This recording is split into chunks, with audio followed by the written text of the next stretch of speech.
Hello everyone, আসসালামু আলাইকুম। Welcome to Maru blog. তো আশা করছি সকলে ভালো আছেন। আমি আলহামদুলিল্লাহ ভালো আছি। ঈদ মানে আনন্দ, ঈদ মানে খুশি। সেই খুশিতে আজকে বের হয়ে গেলাম আমি আর আবির, মুস্তাকিম ভাই। তো চলুন দেখি আমরা সকলেই ভিডিওটা, যে আমরা আজকে কোথায় যাচ্ছি। কমেন্টে বলে যাবেন যে আমরা কোথায় যাচ্ছি ঘোরা। তো আলহামদুলিল্লাহ বেশ কিছুক্ষণ ঘোরাঘুরির পর আমরা যে জায়গাটা বেছে নিয়েছিলাম আমাদের গন্তব্য হিসাবে, সেই জায়গায় আমরা এসে পৌঁছে গেছি আলহামদুলিল্লাহ। তো এখন আপনারা যে মসজিদের ভিডিওটা দেখতেছেন সেটা হচ্ছে শাহ মাহমুদ মসজিদ ও বালাখানা। সেই মসজিদটি হচ্ছে কিশোরগঞ্জ জেলার পাখুন্দিয়া উপজেলার 11 সিন্ধু গ্রামে অবস্থিত। সুবেদার শায়েস্তা খাঁর আমলে 1664 খ্রিস্টাব্দে 11 সিন্ধুর তৎকালীন প্রখ্যাত ব্যবসায়ী শাহ মাহমুদ কর্তৃক এক গম্বুজ বিশিষ্ট এই মসজিদটি নির্মাণ করা হয়। এই মসজিদটির ভিতরে ও বাইরে সুলতানি আমলের চিত্র ফলক দ্বারা অলঙ্কৃত। বর্গাকৃতির নির্মাণ শৈলীর অধিকারী এক গম্বুজ বিশিষ্ট এই মসজিদটির গম্বুজটি সবচেয়ে সুন্দর। মসজিদের 4 কোণায় 4টি 8 কোণাকৃতির মিনার রয়েছে, যা মসজিদটির সৌন্দর্যকে আরও বাড়িয়ে দিয়েছে। মসজিদটির পূর্ব দেয়াল রয়েছে 3টি দরজা। মাঝখানের দরজাটি অপেক্ষাকৃত বড়।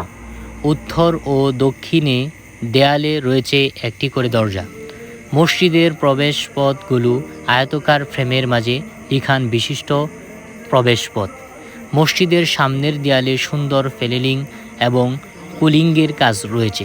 কোনো কোনো প্যানেলে সুন্দর পোড়ামাটির চিত্রফলকও আছে। সামনের দরজাগুলোর ঠিক বিপরীত দিকে পশ্চিমের দেয়ালে রয়েছে 3টি মেহরাম। মাঝখানের মেহরামটি বেশ বড়। পোড়ো মাটির চিত্রফল নির্মিত মেহরামগুলোর মসজিদের সৌন্দর্যকে বহুলাংশে বৃদ্ধি করেছে। সব মিলিয়ে অত্যন্ত চমৎকার কারুকার্য বিশিষ্ট এই মসজিদটি সবার দৃষ্টি কাড়ে।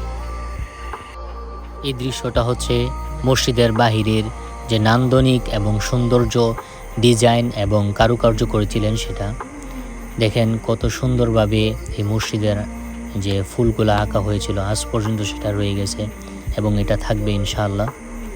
তো আপনারা এখানে আসবেন ঘোরাঘুরি। সেখানে ঢোকার আগে আমার চোখে একটা পড়ে একটি নোটিশ।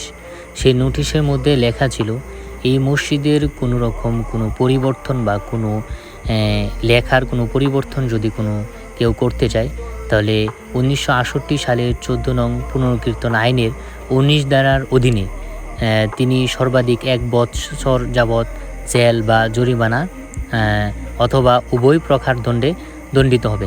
এই লেখাটি লেখা ছিল সেইখানে। তো আশা করি সকলের কাছে ভিডিওটা ভালো লাগছে। তো যারা আমার ভিডিওটা দেখছো, আমার ভিডিওটা নিয়মিত দেখো, তাদেরকে ধন্যবাদ। আর যারা আমার চ্যানেলটি এখনও সাবস্ক্রাইব করো নাই তো তাড়াতাড়ি সাবস্ক্রাইব করে দাও। ধন্যবাদ।